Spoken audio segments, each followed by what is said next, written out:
दादा आपण केदारनाथ येत आलो, त्या मदतीविषयी थोडक्यात सांगा.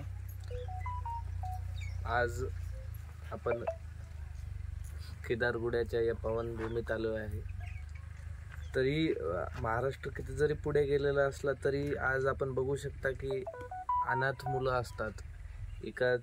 एकाची आई दुर्दैवी डेंग्यू या आजारामुळे मृत्यू झाला.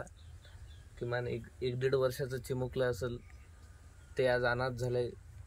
तिला सहारा म्हणून गजाननराव जे असतील, त्यांचे सहकारी असतील, त्यांचे जे 2 काही ट्रस्ट असतील आणि सर्व हे मित्रपरिवार यांच्या माध्यमातून आपण त्यांना रहन सहनसाठी लागणारे जे काही फुलाची पाकळी ही मदत करतोय. तर त्यांचं सर्वांचा आभार. पण माझी विनंती आहे की या लहान बाळांना, या गरीब कुटुंबांना, या अनाथ मुलांना जे काही पुढे मदत असेल आपण सर्वांनी, या समाजांनी मिळून केली पाहिजे. कारण यांचं पुढचं भविष्य आहे.